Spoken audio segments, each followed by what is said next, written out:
Halo sobat, selamat datang di podcast Institusi Hati, tempat bedah teori berat sampai jadi ringan. Bersama saya Alam Syafrukani yang akan menemani teman-teman beberapa menit ke depan. Nah, kali ini kita akan bahas hal-hal menarik seputar kehidupan masyarakat yang ada di Kota Kupang dan juga tantangan di baliknya. Episode kali ini kita akan membahas terkait hasil mini riset dari teman-teman Prodi Ilmu Administrasi Negara semester berapa? Semester 5. Kelas? Kami dari kelas E. Oke, baik. Jadi kemarin itu mereka baru saja selesai melakukan penelitian di salah satu kelurahan yang ada di Kecamatan Alak. Nah, ada pepatah mengatakan bahwa tak kenal maka tak sayang. Jadi mari kita kenalan dulu kepada teman-teman narasumber yang kece-kece ini. Pada teman-teman narasumber, dipersilakan. Halo sobat, perkenalkan nama saya Fulensia Marie Desi. Halo, saya Martinus Moton KH. Kami dari kelompok 10. Oke, tepuk tangan dulu teman-teman. Nah, topik kali ini itu tentang pendekatan neo-institusionalisme.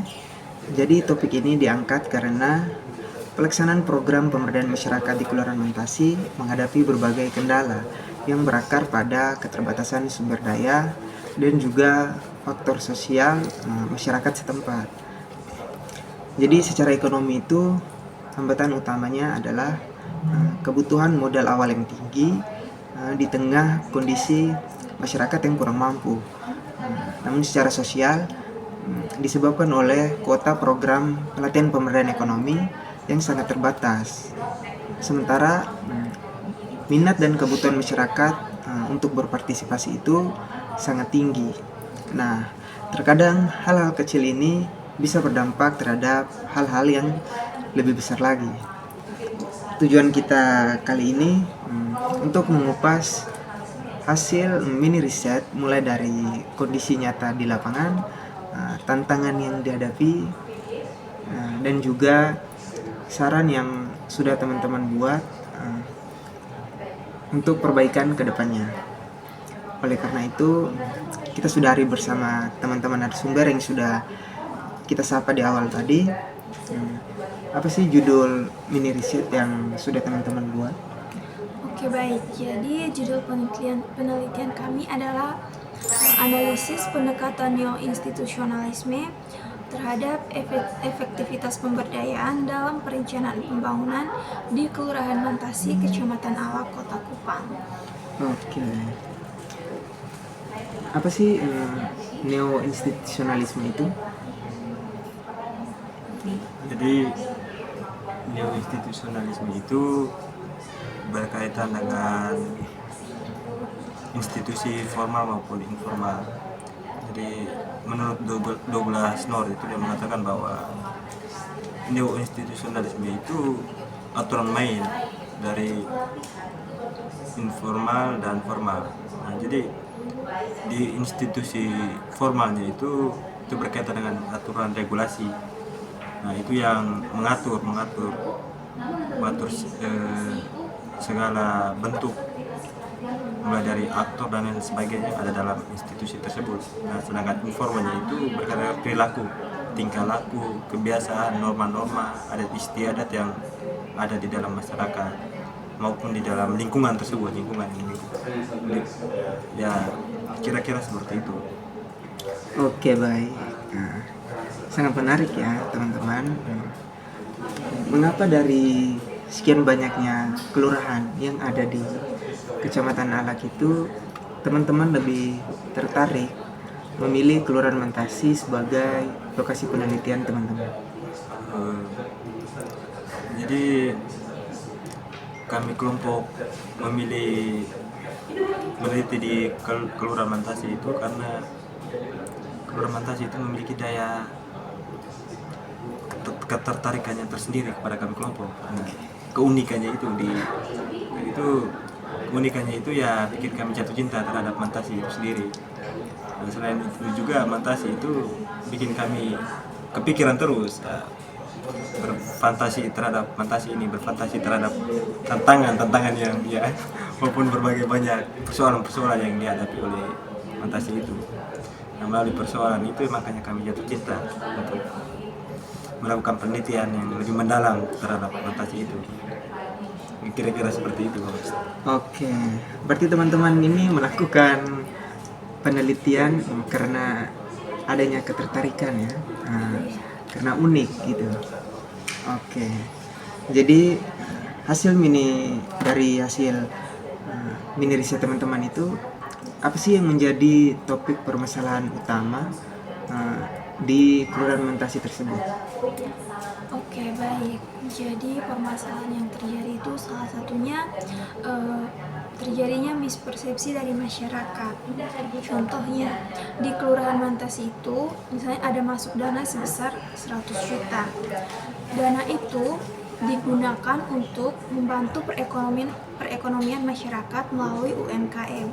Tetapi yang terjadi malah sebaliknya. Jadi masyarakat itu menganggap bahwa dana itu hanya dibagikan secara cuma-cuma tanpa mereka mengembalikan lagi uang tersebut kepada kelurahan. Tapi kan kalau yang seharusnya itu kan dana itu kan harus dipinjam oleh masyarakat lalu akan dikembalikan ke pihak kelurahan, tetapi yang dikembalikan itu tidak disertakan dengan bunganya, hanya kembali pokok saja. Tapi masyarakat menganggap bahwa dana itu hanya dibagikan secara cuma-cuma. Oke, baik. Selain dari masalah tersebut, apakah masih ada masalah lain mungkin? Jadi menurut yang kami lakukan penelitian itu ada beberapa permasalahan yang kami dapatkan, tetapi permasalahan ini saling bersinambungan. Jadi kalau kita tarik benang merahnya itu mungkin awalnya itu di partisipasi masyarakat itu. Nah, minimnya partisipasi masyarakat, padahal pemerintah selaku aktor birokrat ini, mereka yang memberikan program untuk masyarakat ini, ya, kemudian mereka ini kan yang memberikan kebijakan-kebijakan itu kepada masyarakat. Nah, mereka mengadakan pertemuan langsung dengan masyarakat ini. Nah, itu melalui musyawarah perencanaan pembangunan. Nah, itu masyarakat dilibatkan di situ. Namun karena partisipasi masyarakat itu katakanlah kurang berpartisipasi dalam proses ini. Nah, kemudian dilakukan sosialisasi secara berkala. Nah, usut ternyata permasalahannya itu mereka tidak hadir, minim sekali mereka hadir, sehingga tadi saya katakan bahwa ini masalah ini berkesinambungan karena ini partisipasi mereka kurang sehingga mengakibatkan mispersepsi itu, kesalahan di pola pikirnya masyarakat. Nah, kenapa? Karena apa yang disampaikan oleh pemerintah mereka tidak dengar karena mereka tidak datang ikut sosialisasi itu. Nah, kemudian dampaknya itu program yang sangat bagus untuk pemberdayaan ekonomi mereka supaya semakin bagus, tetapi karena tidak memahami esensi dari itu program, sehingga dampaknya itu dana yang harusnya diberikan kepada masyarakat untuk dikelola, sehingga setiap bulan atau apanya itu cicilan dari dana pokoknya itu dikembalikan kepada pemerintah supaya diberikan kepada masyarakat yang lain, katakanlah ini dana bergulir gitu. Nah, tetapi karena tadi tidak ikut partisipasi sehingga minimnya pemahaman terhadap ini, sehingga mereka telan bulat-bulat saja. Mereka anggap bahwa ini dana hibah pemerintah kasih untuk kami, jadi tidak diberi kembali. Namun itu masalahnya itu di situ. Nah, oleh karena itu ya sekarang pemerintah di sana sudah melakukan pendekatan secara personal kepada mereka. Nah, ini sudah ada peningkatan secara bertahap. Peningkatannya sudah mulai bagus karena bukan hanya melalui sosialisasi, tapi pemerintah sudah menyentuh lebih dalam melalui pendekatan secara personal kepada mereka. Jadi, kira-kira seperti itu. Oke, cukup kompleks ya permasalahannya. Tidak hanya satu aspek saja, tapi hampir dari semua aspek itu.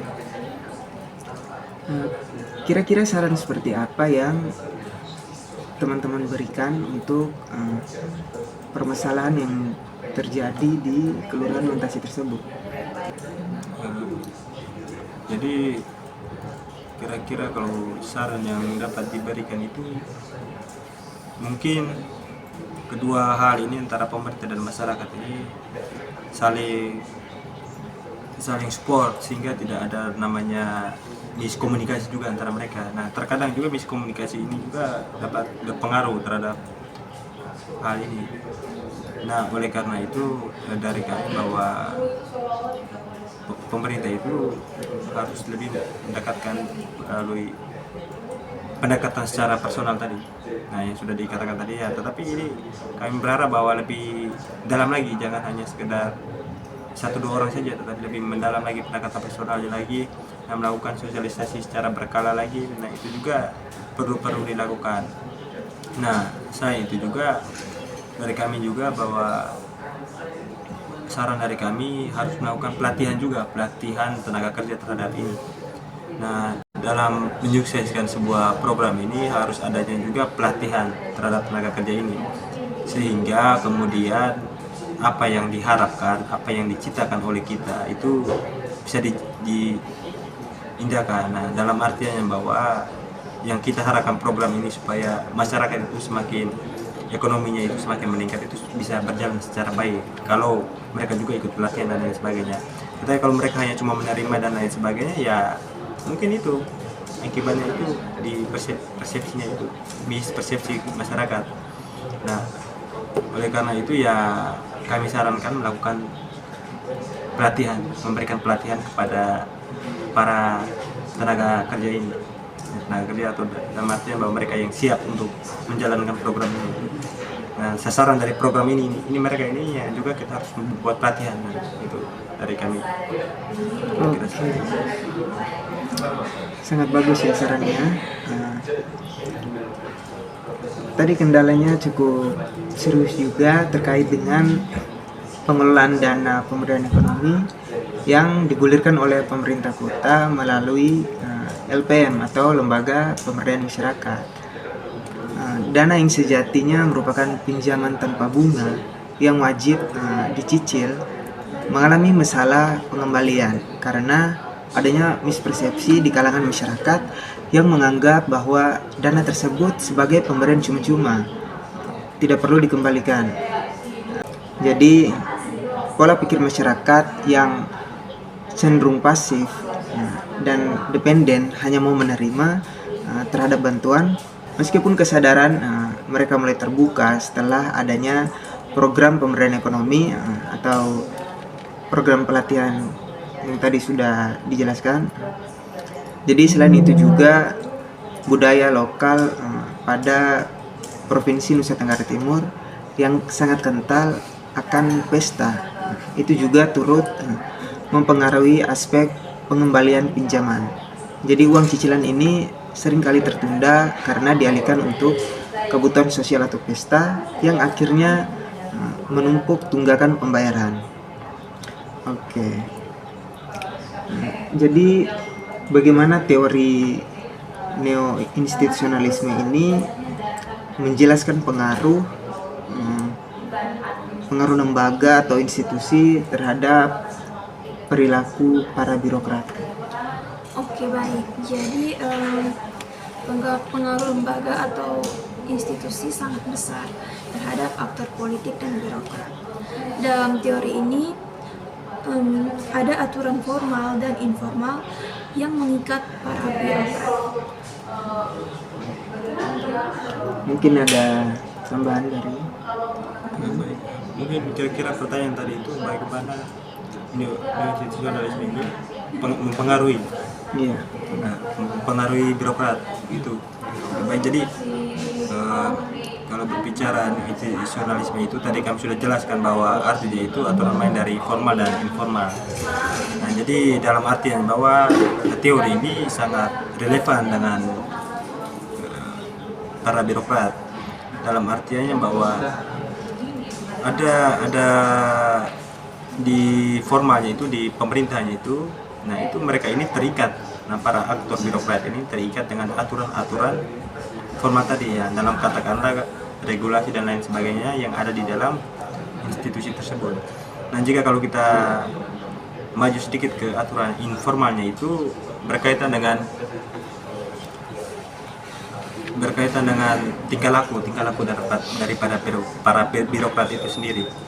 Nah, kalau tingkah laku terus kebiasaan yang dilakukan para birokrat, dan juga katakanlah bahwa di informal ini berkaitan dengan lingkungan hidup juga mempengaruhi seorang aktor birokrat ini. Nah, contohnya kalau seandainya ini di lingkungannya itu kebiasaannya si birokrat ini, tingkah laku dari si birokrat ini suka minum, katakanlah dia ini suka minum ini. Terus kalau besoknya ke kantor terlambat, kan sudah melanggar aturan dari kantor, yang mana kalau ada aturan yang mengatakan bahwa masuknya jam 8 pagi contoh, tapi dia datangnya 9.10, ya sudah melanggar aturan yang dibuat. Nah, itu yang menjadikan bahwa hal ini sangat menarik, teori neo-institusionalisme ini, karena dia ini menyentuh langsung dengan kehidupan dari para aktor birokrat ini. Jadi kira-kira seperti itu. Oke, baik. Terus mengapa good governance, transparansi, dan kapasitas kelembagaan itu menjadi fokus utama dalam penelitian teman-teman? Oke, jadi ketiga hal tersebut itu sangat penting karena tanpa ketiga hal tersebut sebuah institusi itu bisa kembali kepada teori neoklasik. Jadi Douglas North berpendapat bahwa ketiga fokus utama ini harus ada dalam sebuah institusi. Jadi good governance itu menekankan pada tata kelola yang baik dalam sebuah institusi. Lalu transparansi adalah bagian dari good governance yang mengharuskan informasi terbuka terhadap publik. Lalu kalau kapasitas kelembagaan itu dia lebih menekankan pada kemampuan teknis, sumber daya, dan kemampuan manajerial. Apakah ada tambahan dari teman Martinus?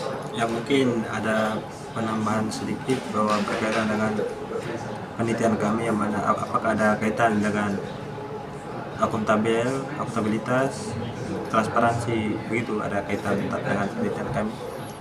Jadi ada kaitannya. Jadi yang kami lakukan penelitian itu berbicara tentang kalau kita bicara akuntabel ya pertanggungjawaban dari para birokrat terhadap masyarakat. Nah, itu kalau sudah melalui musrembang itu, nah masyarakat memberikan masukan apa namanya itu, program-program aspirasi mereka kan. Nah, kemudian itu dari pihak kelurahan kan meneruskan ke tingkat kecamatan dan seterusnya sampai ke tingkat kota melalui Bapeda itu. Nah, kenapa ini sangat berkaitan dengan penelitian kami? Ya karena ketika aspirasi itu yang sudah disampaikan oleh masyarakat terus dikelola sampai di tingkat kota, terus tidak diberikan tanggung jawaban oleh pemerintah bahwa ini aspirasinya yang begini-begini, karena ada contohnya saja ada skala prioritas yang lebih dibutuhkan dari kecamatan lain yang lebih membutuhkan, sehingga program-program yang diusulkan itu bukan kesampingkan atau bukan menjadi suatu masalah yang tidak penting tapi penting, tetapi yang lebih pentingnya itu yang didahulukan. Nah, itu makanya itu selain itu juga bahwa berkaitan dengan tadi program-program kayak pemberdayaan ekonomi masyarakat itu. Nah, itu kan pemerintah itu harus melakukan pertanggungjawaban kepada masyarakat. Nah, ini kami kira-kira ada program dari kota berkaitan dengan pemberdayaan ekonomi masyarakat. Nah, ini mempunyai dana berapa, itu harus memberi pertanggungjawaban kepada masyarakat, laporan itu kepada masyarakat bahwa ini dana ini supaya ada. Nah, kalau sudah ada akuntabel maka ada transparan di situ. Nah, pemerintah transparan bahwa ini adanya dana sekian dan penerimanya yang ini namanya harus disebutkan. Nah, kalau seandainya ini disembunyi-sembunyi namanya, takutnya orang berpikir bahwa ada nepotisme di situ. Tapi sebenarnya itu ya baik-baik saja, karena kalau sudah ada akuntabel tadi ya harus ada transparansi. Nah, karena transparansi ini salah satu hal yang sangat mendukung akuntabel ini. Jadi ya kira-kira sangat relevan sekali dengan penelitian kami, karena apalagi kami juga membahas hal yang sangat bersentuhan langsung kan dengan aktor birokrat maupun ya masyarakat itu sendiri. Karena kita juga harus tahu bahwa ini persoalan-persoalan yang dihadapkan ini ya bagaimana kita mencari solusinya.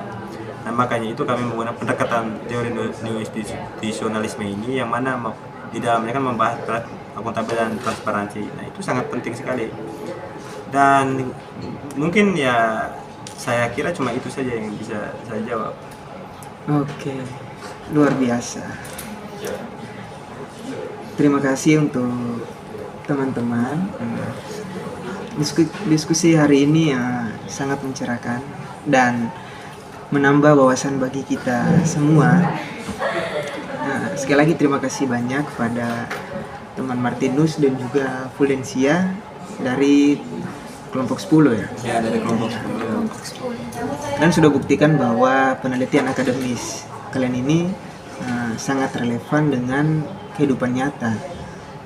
Jadi pendekatan neo-institusionalisme ini sangat relevan dengan materi perkuliahan karena memberikan perspektif mendalam tentang bagaimana institusi tidak hanya dipengaruhi oleh kebutuhan teknis dan sumber daya, tetapi juga oleh tekanan sosial, norma, aturan, dan kebiasaan yang ada di lingkungan sosial dan politik yang lebih luas. Jadi dalam konteks pendidikan ini, teori ini menjelaskan bagaimana struktur formal, aturan, dan praktik pendidikan dibentuk dan dipengaruhi oleh regulasi, nilai sosial, dan juga kesadaran kolektif budaya.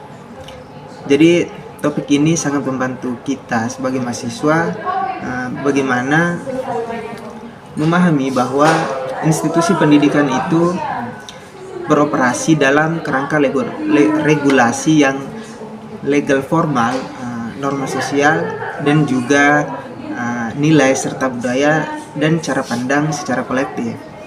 Jadi hal ini membuka kesadaran bahwa praktek pendidikan maupun organisasi tidak hanya berdiri sendiri, melainkan selalu berinteraksi dan juga beradaptasi dengan konteks sosial yang lebih luas demi mendapatkan legitimasi dan berkelanjutan. Dengan demikian, teori neo-institusionalisme menjadi dasar penting bagi mahasiswa untuk menganalisis dinamika organisasi dan juga sistem pendidikan, termasuk bagaimana perubahan atau stabilitas institusionalis terjadi dalam realitas sosial. Jadi, buat sobat institusi hati dimanapun kalian berada, jadilah jembatan antara aturan formal dan juga kearifan lokal. Itulah salah satu kunci pembangunan berkelanjutan. Jadi sekali lagi, terima kasih kepada teman-teman. Sampai jumpa di episode berikutnya. Salam dari Kupang. Dah.